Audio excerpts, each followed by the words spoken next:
Good morning. Great to be here with all of you, and I want to start out by thanking Chairman Maccaro for the introduction and thank all of you for the invitation to be here. It's an honor to be here with you today, and I know that this organization for decades and decades has always come together in a good way with your hearts, your minds, and your spirits focused on what you can do for the people that you represent. I always like to lead with gratitude, and I want to start out with gratitude here because I, just maybe by a show of hands, how many of you, in addition to serving here, perhaps some role in NCAI, are also back home, either have been or are an elected leader within your own tribe? Okay, look at that. It's like the vast majority of you. One thing that I came to know as governor of North Dakota, that the hardest job in politics is not being a governor, it's not being a senator. I've only been a secretary for not even 2 weeks, so I don't know. I don't quite have this dialed in terms of the hard factor yet. But it's obviously an honor to serve. But the one thing I did know is that the hardest jobs that I saw in North Dakota were the people that were elected as on tribal councils and tribal chairmen particularly, because there was this overlay of not only having to deal with all the local politics within the tribe, and the local politics include, everything: healthcare, education, roads, economic development, gaming, all of the things that you have to deal with that. But then on the overlay, then you've got another layer of federal red tape and bureaucracy related to, depending on the relationship of the tribe or the band or the Alaska Natives with the state and with the federal government. And those levels of bureaucracy, created an enormous amount of complexity. And in some cases, they slow things down, they gum things up, and they prevent people from being able to achieve their fullest potential. So I just again want to thank all of you for your service. Thanks for serving your tribes. Thanks for being here in D.C. To be part of this enclave. In North Dakota, we share geography with 5 tribes that were there, those 5 sovereign nations that we had this shared geography. The Standing Rock Sioux tribe, the Mandan Hidatsa Arikara, also known as the 3 affiliated tribes, also known as MHA Nation, one of the great energy tribes in our nation. Spirit Lake Tribe, now going by Spirit Lake Nation, another part of the broader Sioux tribe. Turtle Mountain Band of Chippewa, and then also Lake Standing Rock tribe that span North and South Dakota, the Siston, Wapton, Oyate, in the eastern part of our state. And with those, when I took office, it was an interesting time when I took office. I took office on December 15th of 2016. That was the height of the Dakota Access Pipeline protest. And here I was, never served in politics. I'd never been elected to anything before. I was a private sector guy, grew up in a small town in eastern North Dakota of about 300 people. Grew up farming and spent my life working at jobs growing up, where every job I had, I took a shower at the end of the day instead of the beginning of the day, whether that's farming, ranching, or even working as a chimney sweep to pay my way through college. It was an interesting time then to take over as governor. My predecessor had in an effort to support local law enforcement, had called out the National Guard. So we had 700 plus National Guard deployed. There was as many as 10,000 people there that were camping illegally on federal land. The tensions were super high. The anger was high, and it was a whole mix of different groups of people, jumping in to take advantage of all the press that was there and fighting for their cause. And I always felt like we were, one mistaken trigger pull away from another wounded knee or a Kent State, however you want to think about, tragedies that have marred our history. And certainly I didn't want that to happen in North Dakota. I didn't want it to happen on my first day in office. I didn't want to have it happen to the tribal members that were also all North Dakota citizens.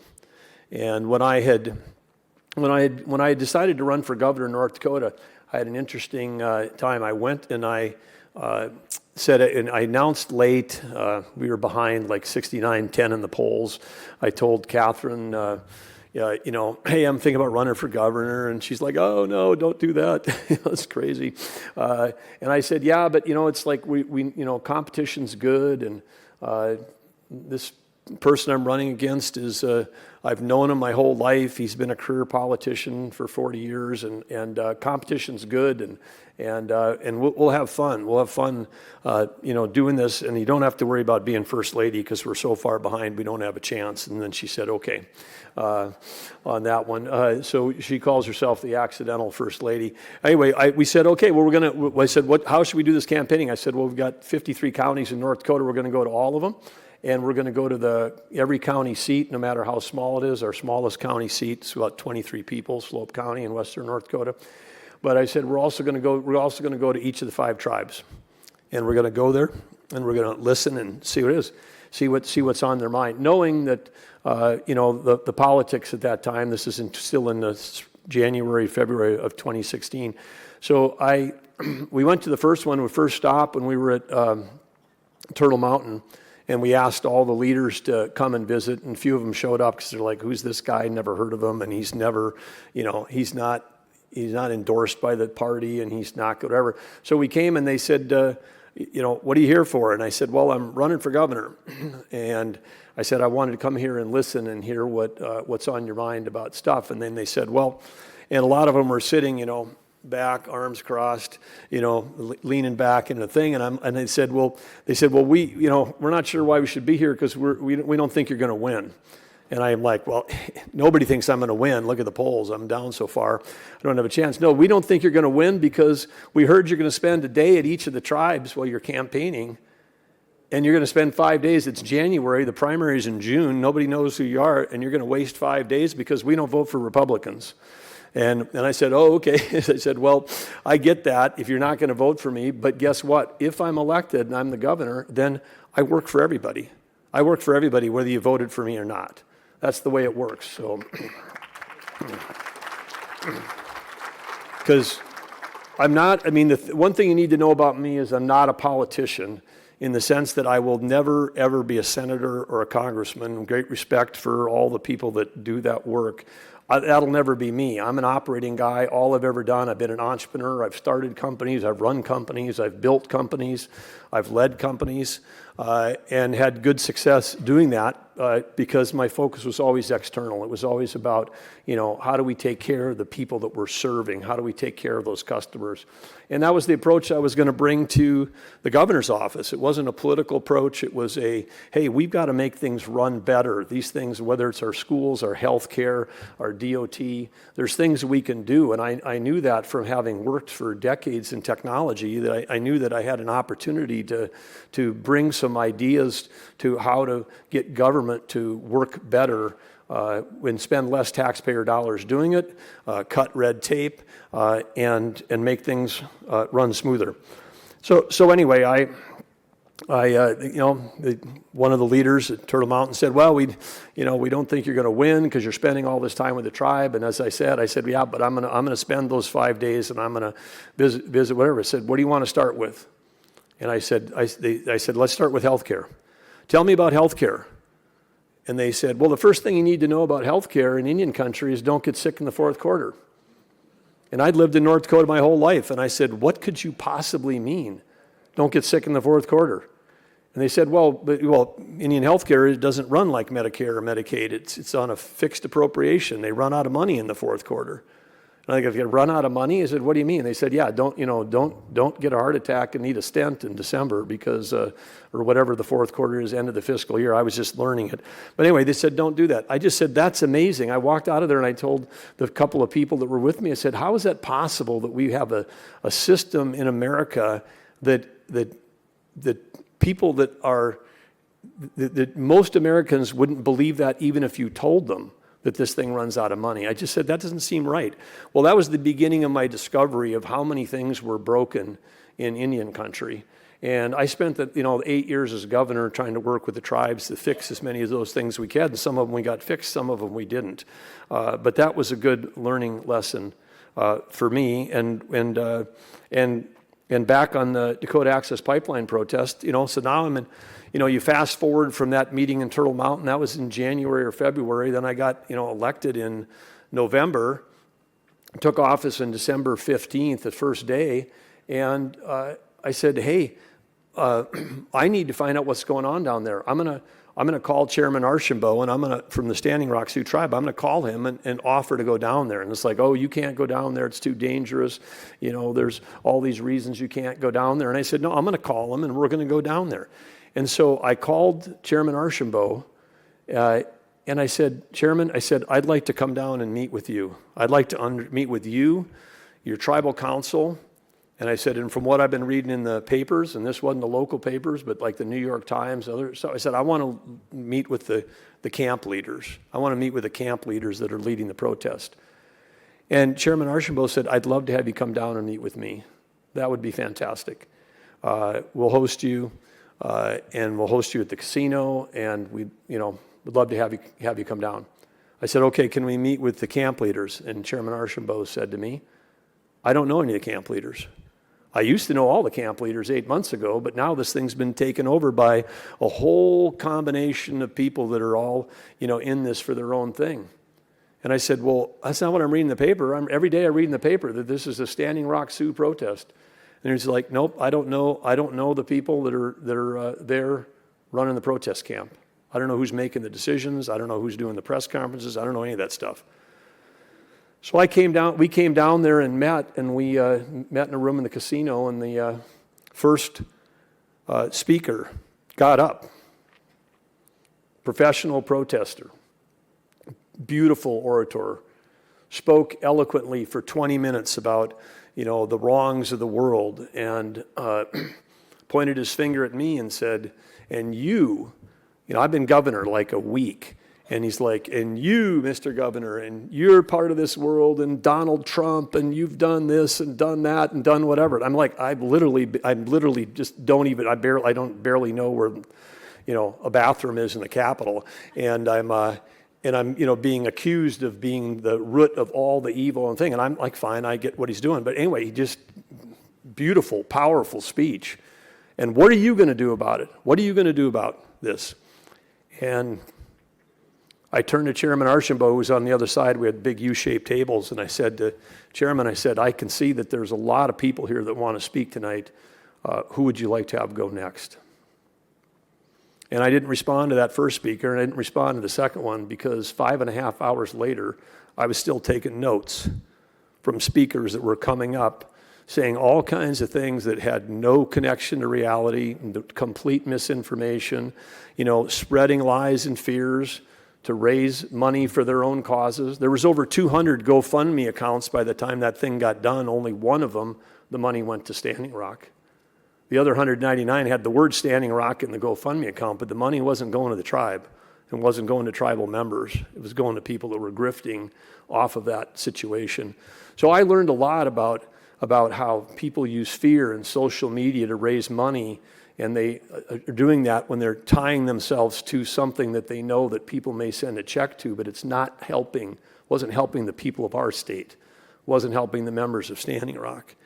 So that was a good bath by fire. 76 days later, we, ahead of the spring floods, working closely with Chairman Archambault and his team, and finally with some BIA support and others, we got that cleared. We got that place cleared out. And as you might remember, that whole thing was about protecting the water. We're the water protectors. And when we cleaned that thing out, there was we took out over 300 roll-off dumpsters worth of garbage out of that place. There was 300 abandoned or stolen rental cars. There were 1,200 of those 5-gallon white propane tanks like you use for underneath your grill on a weekend. Every one of those had been bobbing down the river, to St. Louis or New Orleans. Countless number of those little green Coleman things. I mean, you remember this is December, January in North Dakota. We're talking like temperatures. I mean, one of the ranchers that lives near where the protest site was sent me a picture of his dashboard last night on his pickup, and it was minus 36 below. It wasn't quite that cold this winter. That was just last night. It was that cold, but it was, people left behind, tents and shelters and buildings and stuff that were all being built illegally in the floodplain. So massive cleanup effort, and we worked. Scott Davis, who was a member of both Standing Rock and a member of Turtle Mountain, was our head of our Indian Affairs. He had lots of friends and relatives there, brothers and uncles, and we used tribal resources to help us with the cleanup. Chairman Archambault, after we spent all those hours of listening that night, one of the things I learned from him was that the community center where the kids played basketball had been taken over by protesters. People in Cannonball were the closest community right next door of a couple hundred people. Had never locked their doors in 80 years, and protesters were breaking in. The casino lost all their revenue. People staying 12 in a room, bathing in the pool. The guy that ran the casino, we ended up hiring him to become the manager at the governor's residence, and he became a great friend. Chuck Murphy, his dad, Charles Murphy, was former chair of the Standing Rock. But the havoc that people rained down on Standing Rock for their own benefit was an eye-opener for me. And I just want to say that I approach everything with curiosity, because what I was reading in the New York Times every day about that protest turned out there was at least 4 factual errors in the article I read the day before I became governor that didn't have anything to do with what was actually going on the ground. So I'm someone that likes to listen. I like to get out there. But I'll tell you the thing that was the most powerful thing that happened that night, which was the mother of the gentleman that I came to know later that was head of Standing Rock Game and Fish. His mother's about 82 years old, and she waited to the very end. It was 11:30 at night. We'd started at 6 p.m. and 11:30 where I was still sitting there taking notes at this big U-shaped table in the casino. She walked to the podium and she said, "Governor, I've lived in Cannonball my whole life. I'm 82 years old. And you've heard people talk and yell at you for 5 hours about how the threat of water is the issue that's going to kill our tribe. And I have 2 things I want to say. I've lived here my whole life. There's never been a governor in Cannonball before." And she goes, "I've known every senator going back to Quentin Burdick from the 1950s. And every politician I ever met said that they wanted to come here and listen. And then they'd come here and talk. And you've barely said a word in 5.5 hours. You're actually listening." She goes, "And I want you to listen to this, Governor Burgum. It's not water that's killing our tribe. It's drugs. It's drugs that are killing our youth." And that moment for me was one where I said, wow, think of the hundreds of millions of dollars. Think of the press. Think of all of everybody getting agitated. Think of the misinformation. And here's this elder who knew the real issue that was killing their tribe. And it wasn't a secure water supply. She even said, "Governor, there's a new federal water supply system. The intake's down by Mobridge, 90 miles away from here. It's a $75 million water system. Our water system is fine. This is the best water we've had in my entire life. It's drugs that are killing our kids." And of course, then I dug into it, and there weren't enough BIA law enforcement there. They didn't have anywhere near the staffing that Chairman Archambault needed, and no extra had been sent, even though there was all these people there camping illegally. No help came. And so it was, again, I'm never thought on that day then that I would be standing here as the 55th Secretary of Interior. But I'm telling you, the last 8 years in North Dakota have helped prepare me for this job, whether it's land, minerals, water, energy development, tribal relations, all the things that fall into Interior.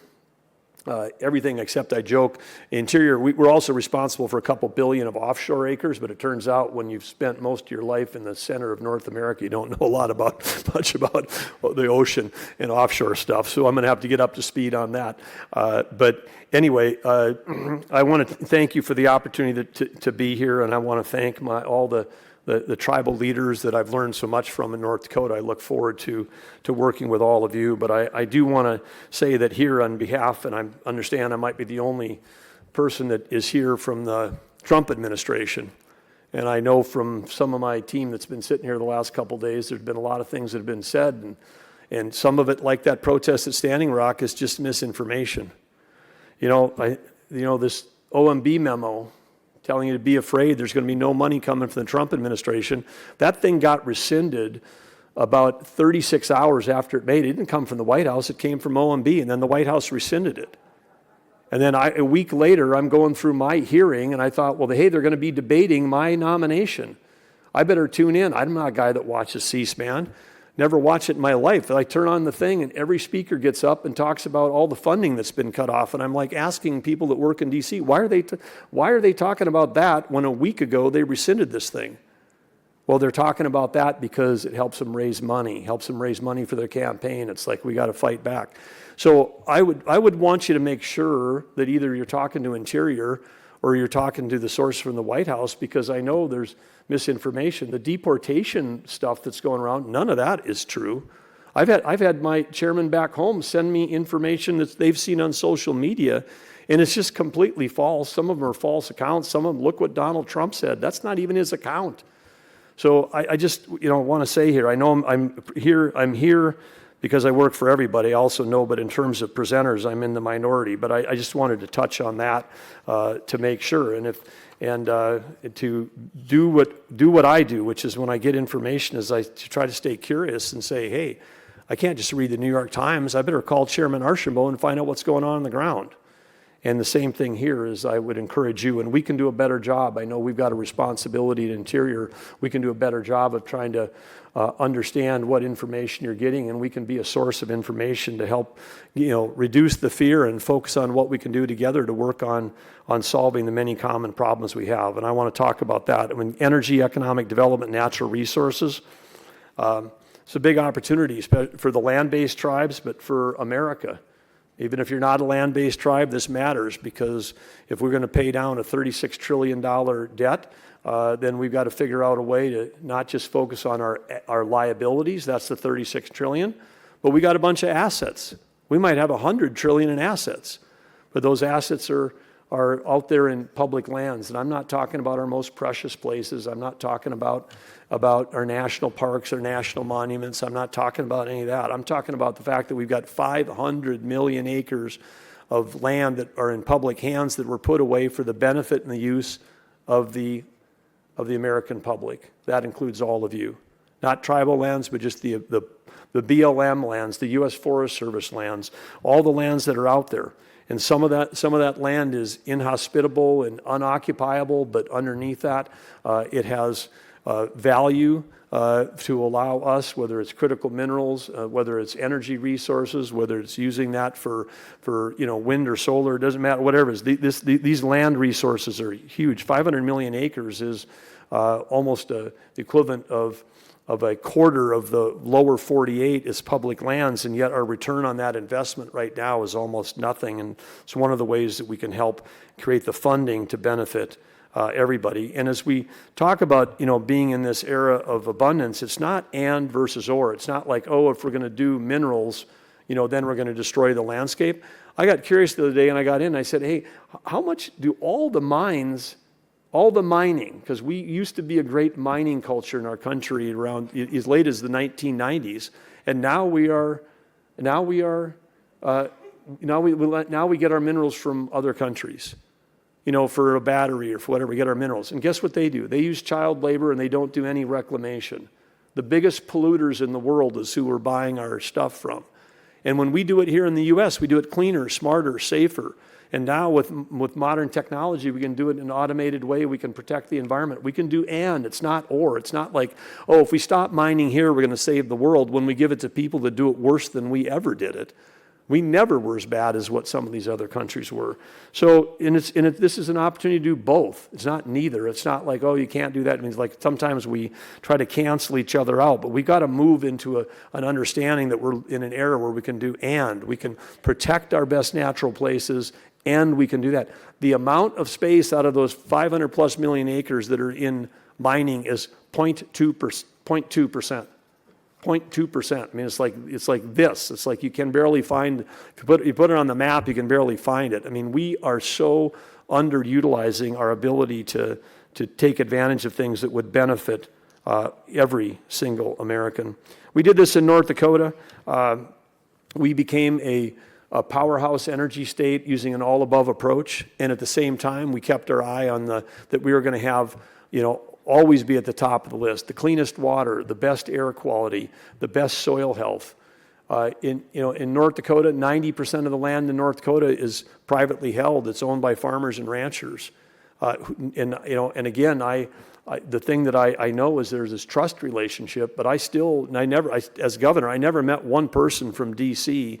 that came to North Dakota that cared more about the land than our tribes did, that cared more about the land than the families that were ranching and farming there for generations did. I never met one. They cared, but they didn't care more than the people that are there. They're going to live there, raise their kids there, and worry about that soil health and the water and the air that they breathe. So I have a lot of belief in both the states and the tribes being able to manage their own affairs and manage them well, because that's the people that live there. And nobody loves their land, their water, their air, and their soil more than the people that have been there for generations. So again, it's time for us to harness versus constrain ourselves on the incredible potential that we have here, and we got to focus on innovation, not regulation. That regulation and red tape, there's too much of it. And President Trump signed an executive order asking that all agencies, including Interior, that if we add one new regulation, we get rid of 10. This is a thing where we are by executive order. We can't just bury people in more regulation. We've got to go find and get rid of the stuff that doesn't make a difference, gets in your way, slows you down, and doesn't help you. And if we can get rid of it by moving the responsibility back to a tribe or back to a state, all the better for me, because then we're putting people closer to that land in charge of its care. So anyway, we're going to be pursuing, as I did leading North Dakota, taking a customer-focused approach. And I can also tell you that when we took office, we did something that no governor had ever done before. We had to, because our revenues were way down, but we cut our general fund by 27%. And we kept every train running on time. I mean, if you get rid of the stuff that doesn't matter, then you can do all the things you want to do, and then you can build it back in a transformational way. And we did that. We cut back first, got rid of the stuff, and then we said, now when we spend a dime going forward, we're going to spend a dime or spend a dollar. We're going to spend a dollar that makes 10. We're going to spend in a way where we think about that return on investment. How do we deliver things, and do things cheaper and better, faster? One thing I know is true in Indian country, and same here, is that every one of you, I don't even have to ask a question. I don't have to ask, because every person in this room, I'm sure, down to, if I could find one that doesn't have a supercomputer in their pocket. And I mean a supercomputer. Some of them have you up, some of them are videoing, some are doing whatever. But the phones that you're holding in your hand have got more computing power than the entire NASA had when we sent people to the moon in 1969. This is an amazing resource, and it's an amazing thing. And then if you want to, get a driver's license in most states, you got to drive 3 hours, sit in a DOV, take a number, talk to somebody behind a piece of glass. That's what it was in North Dakota. And I'm like, everybody's got a supercomputer. They can do everything else. All of you can download an app. All of you can go on Amazon and buy stuff and have it delivered, for free. If you're on Amazon Prime, doesn't matter if you're, 90 miles from the nearest city, that UPS truck will drive right up on the reservation and drop off that package.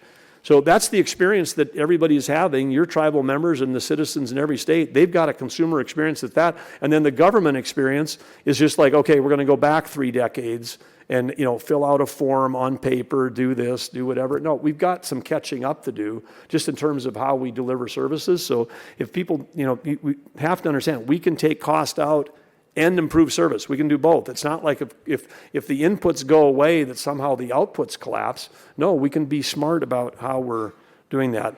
And one thing I want to say about next is law enforcement. This is a challenge, and it's certainly a challenge in Indian country. I know we've got a lot of open positions at BIA and in terms of law enforcement.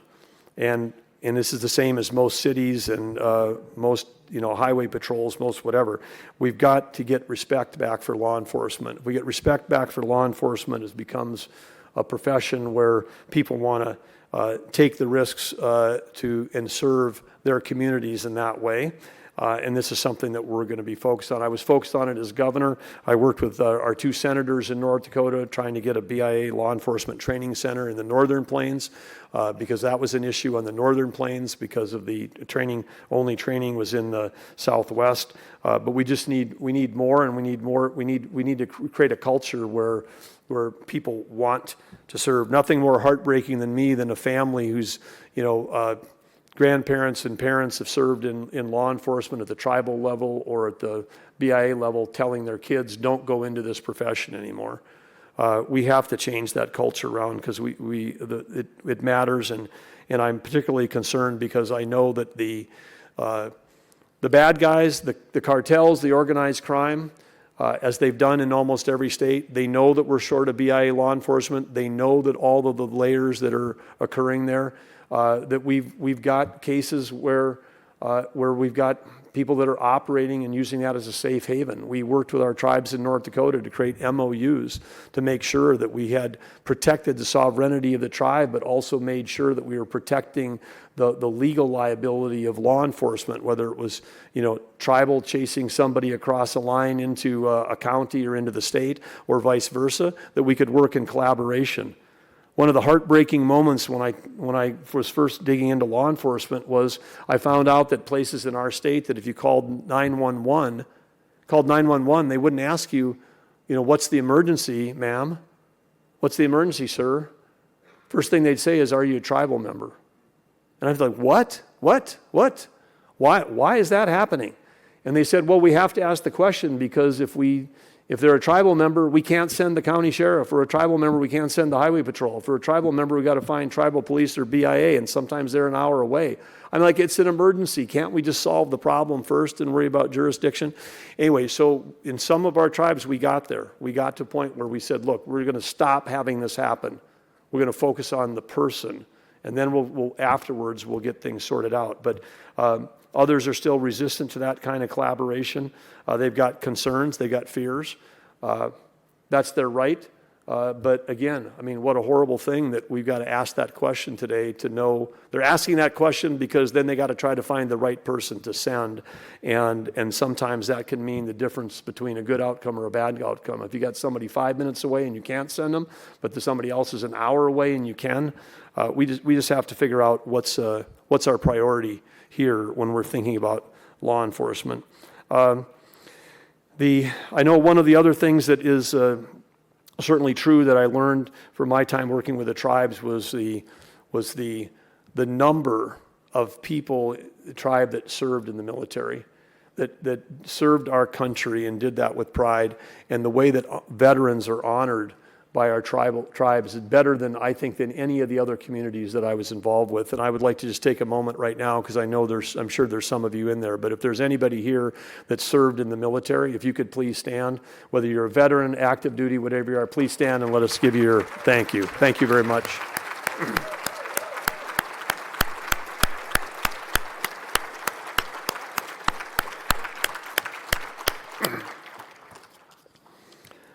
Two of the tribal chairman in North Dakota, Chairman Mark Fox and Chairman Elkhire Standing Rock, are both former Marines, so they have a fun time teasing each other about their experiences. But again, thank you all.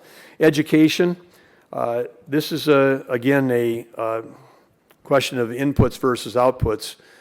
Bureau of Indian Education, which is this is going to be a fun one for me. A fun in the sense that I like tackling challenging problems.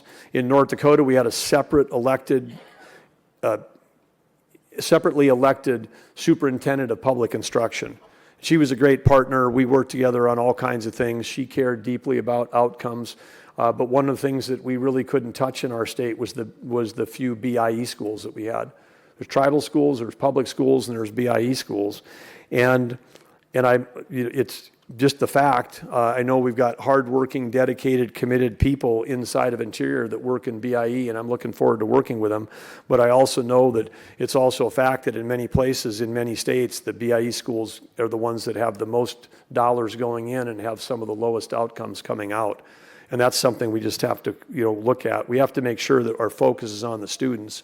Those 125,000 students that across the country that are going to BIE schools, they may represent a small portion of that local population, but they're 100% of our future.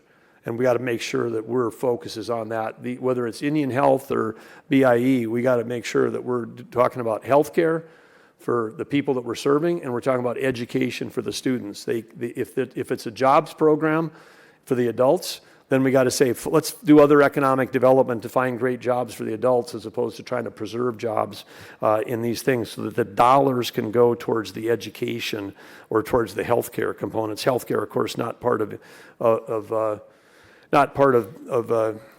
interior, but it's certainly key because, again, life expectancies, incidence of diabetes, fetal alcohol syndrome. I mean, the list is long, and then there's the things that we've got to address, and certainly you can't do education well. And again, I've shadowed as part of the job as governor. I would call up schools and I'd say, I'm coming, the night before, I'm coming, you pick a student, I'm gonna go to every class with them. I did that at Solon in Standing Rock one day. And I went to every class. I was late for gym class because I forgot my tennis shoes in the car. That was kind of a throwback to high school. I had to run out and grab those, come back in. But I was there. I mean, there was a kid in the classroom that had a hoodie on, was sleeping on the floor while the rest of the kids were doing their work. And I didn't say anything to the instructor. I was just there to observe. But afterwards, I said, "Tell me about that." And he just said, "Well, he's in a situation, issues with parents, father left, mother, dealing with the disease of addiction, living with grandparents, bouncing around, doesn't know where he's going to be at night, and sometimes, nobody can learn if they haven't slept. So if he's in my classroom, I just let him sleep on the floor, wearing a hoodie in North Dakota in the wintertime." And I'm like, okay, so, we got challenges. I've been there, I've seen them. That was a public school, that wasn't a BIE school, that was a North Dakota public school. There's things we could do to work there, but I just want to say we've got to, the president's got a very clear vision about providing every child, regardless of background or location, the opportunity for a high-quality education. And that's why on January 29th, he signed an executive order about expanding educational freedom and opportunities for families. And this directs a number of agencies to prepare a plan.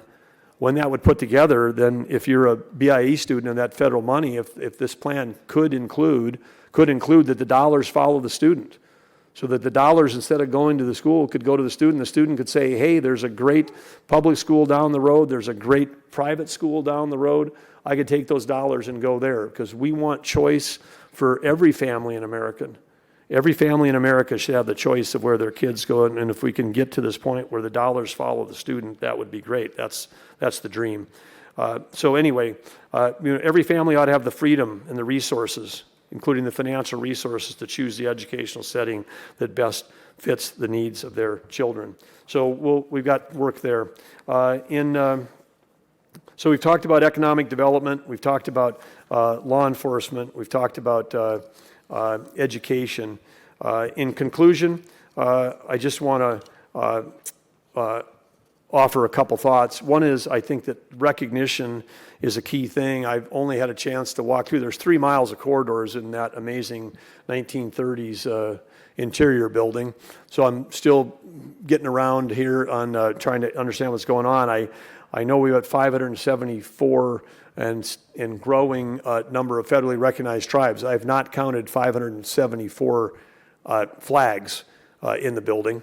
I think we're short of that. I'm going to be doing a secretarial order today asking that we do an inventory of the flags we have and the ones we don't, and then if we don't have flags from a band or a tribe or Alaska Natives groups that are federally recognized, then we're going to make sure we get those and get those on display inside the interior building in the appropriate place. This is something we did in North Dakota. I was able to announce it by executive order at a time when I had all the chairs there. I was delivering to the joint houses of the North Dakota legislature who had been unable to pass legislation sponsored by some of our tribal leaders that were in the legislature to display the flags in the in the Memorial Hall, which is the great hall in the Capitol. But by executive order, we got that done. Once we got it done, then the legislature followed up, passed legislation to make it permanent. But those are still today proudly flying right outside the governor's office in the North Dakota Capitol. So we'll be doing that today. And then in closing, I want to just say again, thanks for listening this morning. Thanks for letting me share and be honest with you about some of my thoughts. I think one of the things that worked well for me with our tribal leaders is, and Chairman Fox was the one that said it most frequently, he would always say, hey, look, I don't always agree with the governor. I don't always agree with the governor, but one thing that he does do and will do is he'll listen. And not for a little bit, he'll listen for a long time. You wouldn't know that because I've been talking since the minute you met me here. But anyway, that's part of there, and I think what really drives that is the 4 values, and those 4 values were on the coin that I had as governor. We're working on designing, the coin that you get to exchange with military and other special occasions. But I had 4 values written on that coin, and interestingly on that coin too, which is a sweet thing because I had a bison on the coin. I was among the other things I've done in my life, I was involved in raising bison for a while, and that was a whole nother set of stories.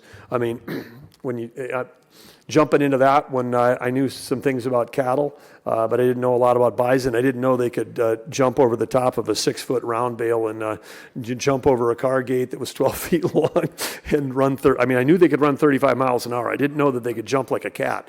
Anyway, we had some roundups that went awry because we got them all in there and we're using the round bales as a fence, and then someone just looked at those round bales and said, "Oh, we'll just jump on top of those and out the other side." And I'm like, "What?" Anyway, but incredible. It's amazing. And it's fantastic that the bison, which has played such an important role in the Plains Indian. I was undergraduate at North Dakota State. We were the bison. That was our team name. I had a bison on our coin because with a picture of some of the Badlands in the background where the ranch land where I still participate in ranching out there is. And then of course I get to interior, and then voila, there it is. Right there on the interior logo is a bison. It's on the interior flag. So fantastic. And of course, the bison was named the official U.S. mammal. There was no U.S. mammal till about 8 years ago, but senators from Colorado and South Dakota, Wyoming, Montana, and North Dakota all got together and made that official. And so proud of the logo that Interior has and proud to wear it. So our department looks forward to working with you as partners. And again, like I say, we haven't always agreed. I know that this organization has taken positions that are often at times at odds with the current administration. But I'm here today to say, hey, look, we work for everybody, and we hope that instead of fear, misinformation, raise money so we can fight legal battles with each other. Hey, there's a different way, and that different way is to actually pursue what we did, which was mutual understanding and respect and listening. So the 4 values, the first one on that was always humility, because I feel like if you think you know everything, you can't learn anything. And I always approach that. And when I'm talking about tribal issues, there's no possible way that I would ever be able to understand all the experiences that people have had across 574 tribes. I know there's some commonalities about issues with the federal government going back for the last centuries, but I will never. I have to have the humility when I enter those discussions to learn about your tribe situation. I have to be curious about it, which is the second one. And if you can bring humility and curiosity when you're listening, I've just found that's been a great problem solver. It breaks down a lot of things, and it's way more cost effective than raising money and suing other people. The courage is another thing, because once you've learned something, then sometimes you learn some hard truths, and you say, "Hey, I've got to do things differently. We got to stop doing things the way we have and do them differently." And I would tell you one thing, whether you voted for President Trump, like President Trump, whatever it is, there's one thing you need to believe about him, is he does care about America. He cares about it deeply. I've seen him in meeting after meeting where he is deeply curious, and then what he wants is he's not trying to get reelected. He wants change. He wants things to be better. He wants us to stop, spending $1 trillion, approaching $1 trillion a year on on interest payments, You know, $950 billion or whatever. I mean, think what we could be using that money for if we could actually get our finances in order as a country.